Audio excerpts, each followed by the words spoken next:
All right, so we're going to be learning about operations with functions and composition of functions. We're going to start out, we are given two functions. We are given the function f of x equals 4x plus 9, and the function g of x equals negative 2x minus 4. And it starts out, it would like us to evaluate f of negative 3. So that means we're going to substitute negative 3 into our f function. So we would say that f of negative 3 is equal to 4 times negative 3 plus 9. So that's negative 12 plus 9, which gives us negative 3. Now we're going to evaluate g of negative 3. So we're going to substitute negative 3 into our g function. So we're going to substitute negative 3. So it gives us negative 2 times negative 3 minus 4. So that's positive 6 minus 4, which gives us 2. All right. So now it says add f of x to g of x. Notice in this case it's not asking us to substitute the numbers into for x. It just wants us to add those two functions together. So let's come over here to the side. You're going to see some different notation sometimes. Like if you see f plus g of x, that just means to add those two functions together. Same thing for the difference. If you see f times g of x, that just means multiply the two functions. F divided by g of x, that just means to divide the two functions. So this could have also been written like this. It could have said, what is f plus g of x? And it would have meant the same thing. But ultimately, all we're going to do is add those two functions together. So we're going to say 4x plus 9 plus negative 2x minus 4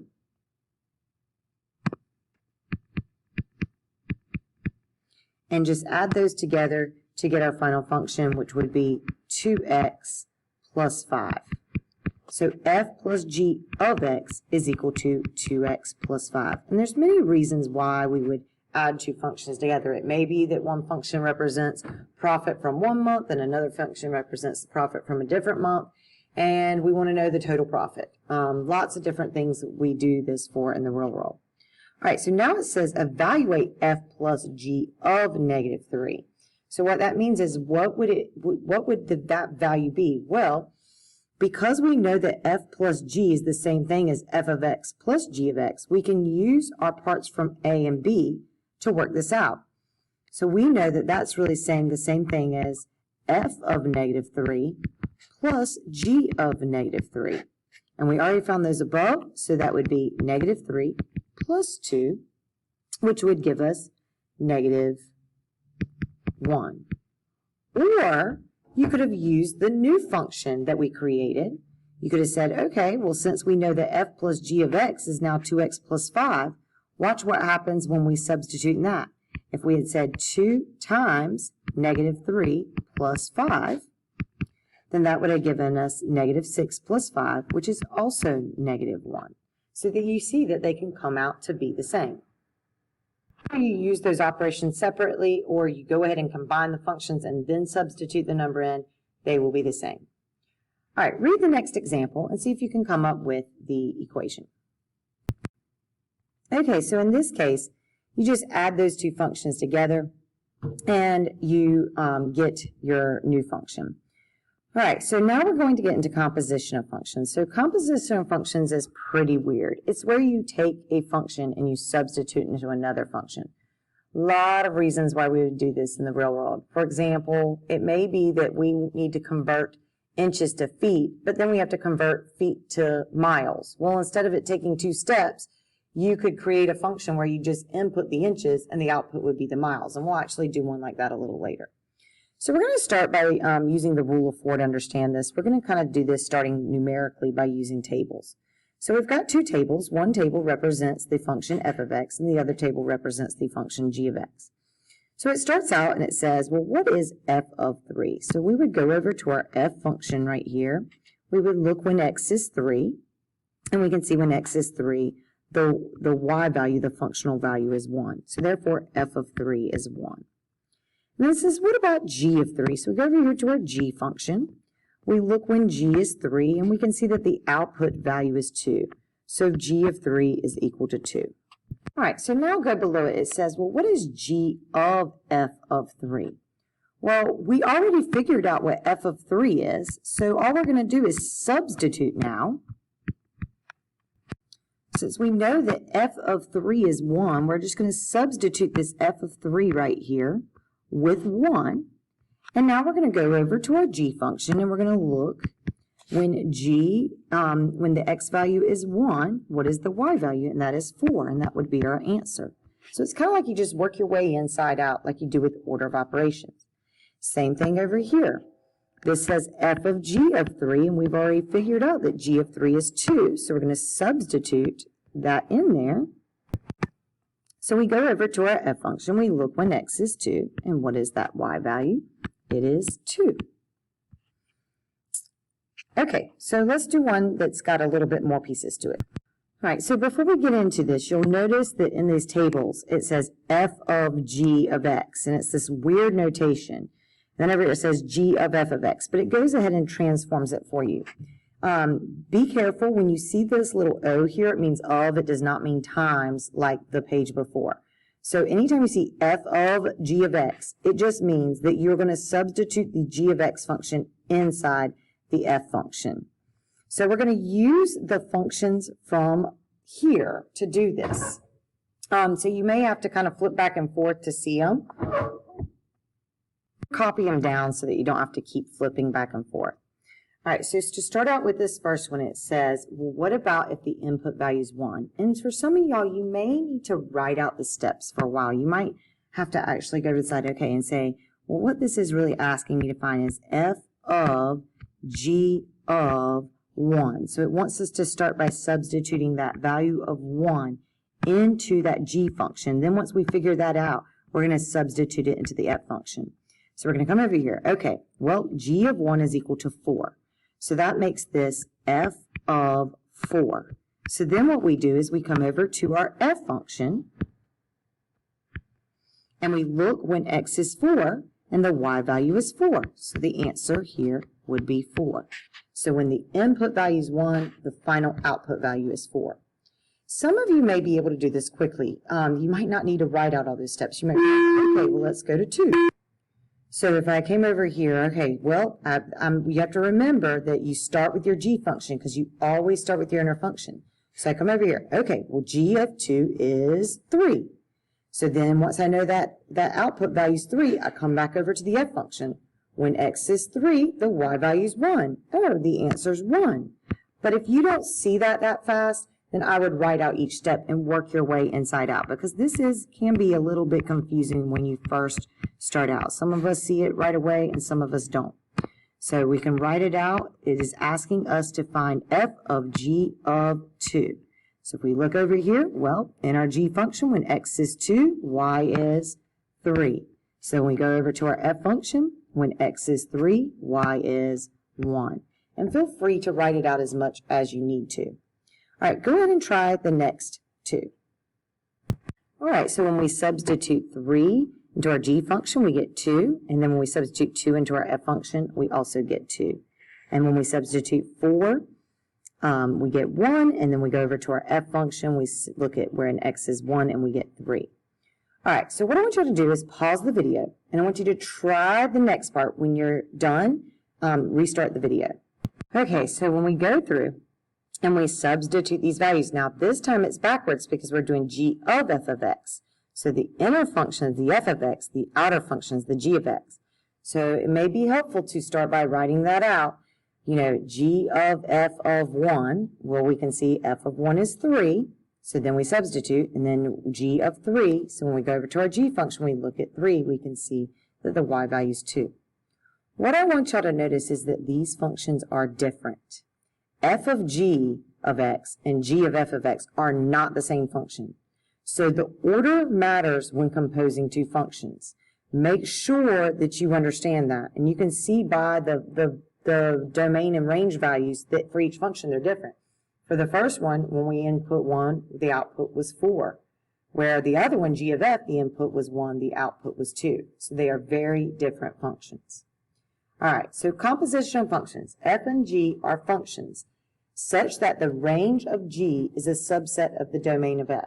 Then the composite function f of g can be described by the equation f of g of x equals f of g of x. So what we just did is did this numerically. Now we're going to do this more algebraically, where we create new functions. So, looking at this example, if f of x equals 2x cubed plus 3 and g of x equals x plus 3, find f of g of x and g of f of x. Notice in this case we don't have a number to substitute in, so we're not going to end up with a numerical answer. In this case, we're going to end up with a new function. We're going to substitute one function inside the other. So starting right here, I'm going to let f of x be my blue function and g of x be my red function. So to start out with, it wants me to find f of g of x. So that means I'm going to do f of, and I'm going to rewrite it with the notation g of x. Okay, so I'm just going to work my way through. We always work our way inside out. Order of operations taught us this back in 5th and 6th grade. So g of x is equivalent to x plus 3. So I'm going to replace the g of x with x plus 3. Now what we're going to do is we're going to go to our f function, and wherever you see x, you're going to take the x out and replace it with x plus 3. That's what substitution is. It's a replacement. So we're going to have 2, and then there's our x. So where the x is, we're going to put in x plus 3, and then we're going to finish it, cubed plus 3. And that is our new function. That is the whole purpose of this, is we're creating a new function. So ultimately, f of g of x is the function 2 times x plus 3 quantity cubed plus 3. Sometimes you may see this in a standardized testing setting where they actually expand the x plus 3. So what you would have to do is go to the side of your paper and write x plus 3 times x plus 3 times x plus 3 and actually multiply it out. We'll go back over how to do that within the next couple of weeks, but for right now, you can just leave it like that. Okay, so for the second one, it wants us to find g of f of x. So remember, this is going to end up being a different function. It's not going to look the same as the last one because these are two different functions. So in this case, we're going to substitute the f of x function into the g of x function. So I'm going to start out by working my way inside out. So since f of x equals 2x cubed plus 3, I'm going to replace it with 2x cubed plus 3. Now what we're going to do is we're going to go over to our g function. And instead of it now being x plus 3, we're replacing this x right here, this x right there, just right here, with the 2x cubed plus 3. So it's going to look like this. We're going to have 2x cubed plus 3 and then plus 3. Now in this case, we can clean this up a little bit. So our final answer is going to be g of f of x is equal to 2x cubed plus 6. And you can see that f of g of x and g of f of x are two very different functions. And if you want, you can take your graphing calculator or graph them in Desmos and see that they do not give you the same graph. Okay, so looking at the next one, this one we have two functions, g of x and h of x. So I would like for you to try this on your own, pause the video, and when you're finished, start the video back. Let's see how you did. So for the first one, g of h of x, that means we're going to substitute the h of x function into the g of x function. So pretty much you just take the x out right here, substitute the x squared in, and you get x squared plus 1. For h of g of x, we substitute the x plus 1 in where we see x. So we take the x out, put the x plus 1 in, and we get x plus 1 quantity squared. And guys, this answer, I love this answer because like if I had to graph that graph, I could see, oh, that's just a parabola shifted left 1 and graph it really easily. But you will sometimes see that expanded, and it never hurts to practice your algebra and go ahead and expand that because you will see it both ways. So we can just FOIL this out. That would give us x squared. X times 1 is 1x. 1 times x is 1x. And 1 times 1 is 1. So that would give us x squared plus 2x plus 1. And so you might see this answer as x plus 1 quantity squared, or you might see it as x squared plus 2x plus 1. If you were taking some type of assessment, if it was multiple choice, you would just know, oh, I got to multiply that out. If it was a paper assessment, I would probably accept either answer, or I might say I want the standard form in the directions, which you could always ask me. All right, so for the next one, it actually wants you to evaluate these functions, but this time, instead of it having x, it has a number. So we're going back to we're actually going to be finding a numerical range value because this is no longer x right here. It's got a number right there. So there's two ways you can do this. One is you can work your way inside out like we did earlier on. Or two, you can create the function and then substitute that value in. So I'm going to show you both ways. So let's say I want to start with f of g of 2. Okay, well, that could be written as f of g of 2.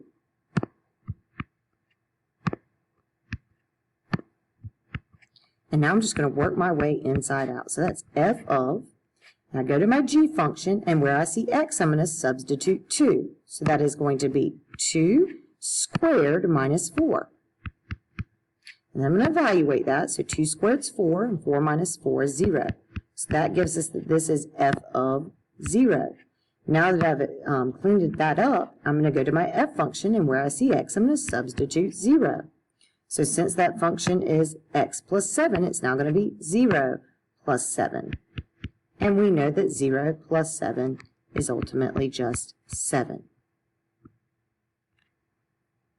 All right, another way I could have done that is I could have figured out what is the function f of g first, just like we did above. So I could have said, okay, let's figure out what f of g of x is by substituting our g of x function into our f of x function.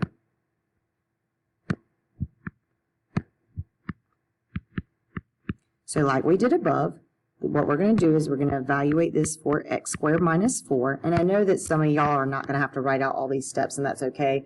But for some of us, when we're first learning this, the more steps we see, the better. If you get the idea and you can do this in less steps, that's perfectly fine. Just make sure you show a little bit of work. All right, so we're going to replace x with x squared minus 4. So it's going to be x squared minus 4, then plus 7. And then we're going to clean that up. So we get that f of g of x is equal to x squared plus 3. Now I want to evaluate this function for when x is 2, because that's what it asked me to do. What is f of g of 2? So I'm going to substitute 2 in for x into this new function I created and evaluate it. So 2 squared is 4, and 4 plus 3 is 7. Just like we showed you at the very beginning, you should get the same answer regardless of which way you do it. Now what I would like for you to do is I would like for you to try g of f of 2, and we will go over it together in class. All right, so last but not least, let's do a real-world example, which kind of helps us to understand why are we doing all this? What in the world? Where did all this come from? So it says a car dealership advertises a 15% discount on all of its new cars. In addition, the manufacturer offers a $1,000 rebate on the purchase of a new car. Let X represent the sticker price of the car. Suppose only the 15% discount applies. Find a function f that represents the price of the car.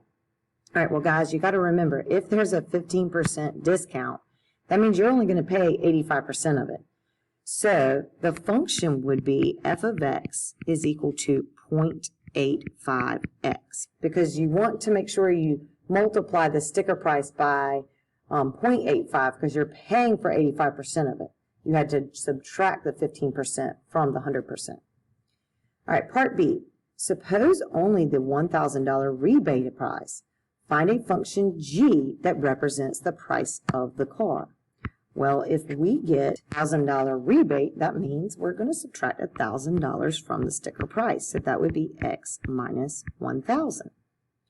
All right, part C. Find f of g and g of f. What do these represent, and which is the better deal? So I want you to pause the video and actually find f of g and g of f. When you're finished, start it back. All right, so f of g comes out to be 0.85x minus $850, where the next one is 0.85x minus $1,000. So when we ask what does it represent, the first one means that what they did was they applied the rebate first, and then they did the discount on that price. The second one means they did the discount first and then applied the rebate from the manufacturer. Well, which one is the better deal? If you're the customer, which order would you want them to apply the rebate versus the discount? I think we can all see as the customer, G of F would be the better deal.